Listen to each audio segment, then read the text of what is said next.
find their way together. Would you agree with that? Absolutely. I think that, we've tried to make clear that piracy doesn't excite us in any way, and that what we're legitimately excited about is working with our partners like these media companies, CBS, Showtime, HBO, etc., to actually create compelling new original content. That's the stuff that we've seen that excites us. That's what other users, I believe, are really excited by, and I'm really happy to see that our partners are acknowledging that. What can you say at this point about the impact of adding Android? Because it was one of the questions I kept getting from people who are tuning into my periscopes. Hey, when's this going to be around for Android? You finally did it. It even seemed to have some impact on the system. People were saying, hey, all these Android people flowing in. What can you tell us about that? It's super early days. It's literally been just over 48 hours. Come on, man, we need numbers! Our servers are up, barely. It's been unbelievable to see. We haven't shared any specific numbers yet, but it's been fascinating seeing this whole new ecosystem of people flowing into the platform. What's really exciting for us about Android is it gives us exposure to markets that we don't have as much penetration in on iOS. So we think Asia and other places where Android is just really pervasive. We're starting to see those countries sort of light up in a way that we haven't seen before, and that's been really awesome. It seems like Middle East, Turkey, I'm seeing a lot of people jumping on from there. What are you seeing in that region in particular, and any specific kind of sharing that's different from what you might have seen in the U.S.? We've seen, I think we've now seen firsthand that folks in Turkey in particular seem to be very early adopters of technology. Turkey is one of our top 5 countries. Middle East generally, UAE specifically, the UK, US obviously. It's been surprising in some ways seeing what that mix of the top 5 has been. I'm not sure we can discern specific patterns around what people in those specific regions are predisposed to broadcast versus others, but it has been really interesting to sort of see those countries light up.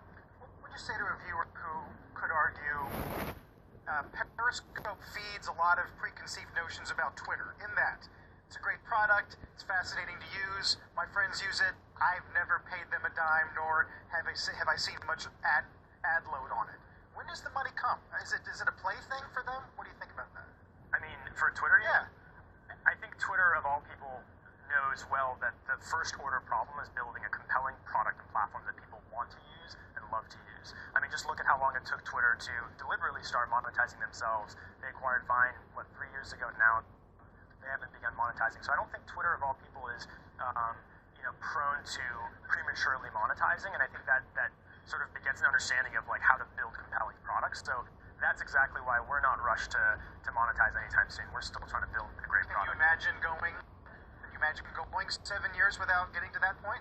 I don't really think about the number of years. I think of it as we'll know when we're ready, and we're not even close to being ready because we believe we're still scratching the surface. I mean, we launched Android 2 days ago, right? So it's definitively early.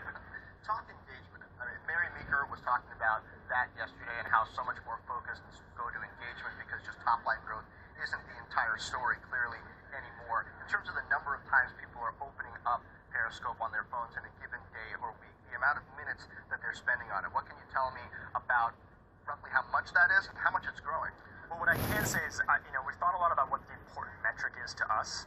And again, it's still early days, but what we think is most compelling is what we call watch time, which is the aggregate amount of time that someone spends watching live content on Periscope. We think that is the best heuristic that explains both how many people watch broadcasts and how long they watch each one. And that's the metric we're most closely tracking, and we've been really blown away. We're planning on sharing some numbers later today, but we've been really blown away by that specific metric. I mean, again, in its early days, a lot of the other numbers like download rates and open rates look great as well, but I think watch time really gives us an understanding of how much time people are spending with the core mechanic of our app, which is both broadcasting and watching. As you approach these levels of scale, are there things you can imagine adjusting in the near term? For instance, I hop on a lot, and I'm locked out of commenting because there are already too many people loaded in, and You watch a lot of broadcasts? a fair amount. Is that something you would raise the limit on? Other things like that are easy to dial? Yeah, well, I wouldn't say they're easy to dial, but they're ones that we're really looking at because we think they're important. Commenting in the app is a pretty critical feature of engagement. What is the limit, by the way? Right now it's 100, and that limit is based on the fact that we think if there are more than 100 people commenting simultaneously on a screen, it feels overwhelming. You can't keep up. It's a design challenge, and we have and an engineering challenge as well, but it's one that we have some solutions around that we're totally working on. From here, do you do multi-camera periscopes? Do you do